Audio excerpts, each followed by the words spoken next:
இப்ப பெண்களுக்கு ஏன் புற்றுநோய் வரது காரணம்? தம் அடிக்கிறாங்களா, தண்ணி அடிக்கிறாங்க, இல்ல அப்படியே புற்றுநோய் வருது. கார சுவையா படிப்படியா குறைச்சிட்டு வரணும். சித்தர்களை பாத்தீங்கன்னா 3 சுவை தொடவே மாட்டாங்க, உப்பு புளி காரத்தை தொட மாட்டாங்க. அப்ப நாம எதை சாப்பிட்ற மாதிரிங்க, எது வேண்டான்னு அவங்க ஒதுக்கணும், நல்லவங்களா ஒதுக்கணுத அதை நம்ம நல்லதுன்னு நினைச்சு சாப்பிட்டுட்டு இருக்கோம். சிறுநீரகத்துக்கு வாழைப்பழம்லாம் சாப்பிட்டீங்கன்னா சுத்தமாகும். கடைசியா வாழைப்பழம் ஒண்ணு சாப்பிடக்கூடாது. முதலே வாழைப்பழத்தை நாளா எப்படி சாப்பிடுவோம்னா, சோத்துல பிணைஞ்சி நான் வாழைப்பழத்தை 5-6 போட்டு பிணைஞ்சி சாப்பிடுவேன். இது மாதிரி பஞ்சாமிரதம் மாதிரி. பஞ்சாமிரதம் வைங்களேன், சோத்துல நீங்க வாழைப்பழம் கூட பஞ்சாமிரதம் தான், அதுவும் பஞ்சாமிரதம் பஞ்ச தந்திரங்களை நிறைஞ்சது. அதை நீங்க சாப்பிட்டீங்கன்னா இப்ப எப்படி நான் பாத்திரத்துக்கு இப்ப அடுப்பு படிஞ்ச பாத்திரத்தை சோப் போட்டு விளக்குற மாதிரி இந்த உடம்புக்குள்ள சிறுநீரகெல்லாம் சுத்தம் பண்ணக்கூடியது வாழைப்பழம், வாழைத்தண்டு எல்லாமே. நான் என்ன பண்ணுவேன், 2 தடவை வாழைப்பழத்தை போட்டு கூட நாட்டு சக்கரை போட்டு நல்லா பிணைஞ்சு சாப்பிடுவேன். ஆட்டோமேட்டிக்கா நம்ம சிறுநீரகம் சுத்தமாயிட்டு போகுது. நீங்க பால், தயிர், மோர், அசைவம் சார்ந்த உணவு இதெல்லாம் சாப்பிட கால்சியம், கெட்ட கால்சியம் உருவாகும். கால்சியத்து நல்ல கால்சியம், கெட்ட கால்சியம் இருக்கு. நீங்க நல்ல கால்சியத்தை சாப்பிட எலும்புகள் தான் பலமாகிட்டே போகும். இறக்கும் போது பாத்தீங்கன்னா பின்னாடி எள்ளு தூக்கிட்டே போவாங்க.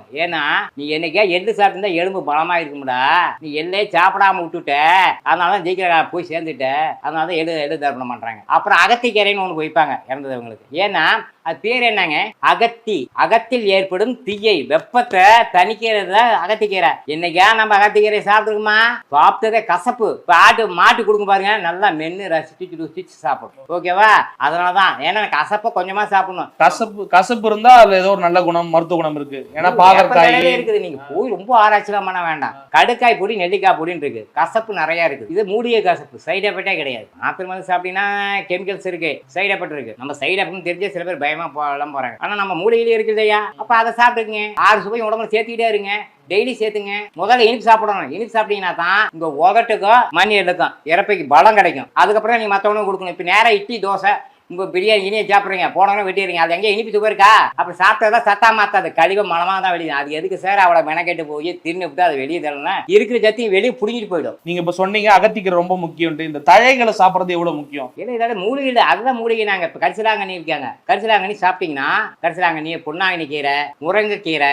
முருங்கையில அவ்வளவு இரும்பு சத்து இருக்கு, முருங்கை விதையில அவ்வளவு இரும்பு சத்து இருக்கு. இதெல்லாம் சாப்பிட மாட்டேங்கிறோம். இப்ப மரத்துல விளையாட ஒரே காய் முருங்காய் தான். அப்ப அந்த காயில சாப்பிடலாம் இல்ல? முருங்காயில அவ்வளவு ஆரோக்கியம் இருக்குது. ஆனா அது அந்த விதையெல்லாம் நிறைய விஷயம் இருக்கு, ஆன்மீக சக்திக்கு அதிகம் இருக்குது. பாப்பாரு அதான் நம்ம நல்லா அப்படியே வெட்டி நோண்டி கையிலேயே விரலையே நோண்டணும். நீங்க அப்படியே ஸ்பூன்ல எடுத்து சாப்பிடக்கூடாது. இந்த 5 சக்தி, பஞ்சவ சக்தி. இப்ப நாமெல்லாம் சோத்தை கையில அள்ளி இப்படி பிணைஞ்சி இப்படி வாயில சாப்பிடணும். அந்த காலத்து இப்படி அள்ளி இப்படி சாப்பிட்டாங்க கையில. இப்பெல்லாம் ஸ்பூன்ல ஊட்டுறாங்க குழந்தைங்களுக்கு சோறு. ஸ்பூன் ஊடுற தாயோட அன்பு குழந்தைக்கு பாயணும். தாயோட பஞ்சவ சக்தி போகணும்னா இந்த 5 விரலையும் கூட்டி குழந்தைக்கு வாயில் ஊட்டணும். அப்ப அந்த பஞ்சவ சக்தி ஆற்றக்கூடிய ஸ்பூன்ல கொடுக்கறது, அள்ளி சாப்பிட்றது அதெல்லாம் கூடவே கூடாது. தரையில வந்து சாப்பிடணும், தலை குளிஞ்சு சாப்பிடணும். சாப்பிட்றப்ப எதையும் பேசக்கூடாது. இந்தியா முழுக்க பொதுவா காமனா இருக்கக்கூடிய நோய் என்னன்னாக்கா அந்த சர்க்கரை நோய். இந்தியாவெல்லாம் பிறப்பிடமேன்றாங்க அந்த நோய்க்கு. அந்த அளவுக்கு 70% பேருக்கு வந்து அந்த நோய் இருக்குது. இதை வந்து ஒரு அதாவது ஹெரிடிட்டரி டிசீஸ் சொல்றாங்க. அதாவது தமிழ்ல வந்து பரம்பரை நோயின்றாங்க. அது எப்படி பாக்குறீங்க? அதுதான் காரணமா இல்ல நம்முடைய உணவு பழக்க வழக்கங்கள் காரணமா? உணவு பழக்க வழக்கங்கள் காரணம்.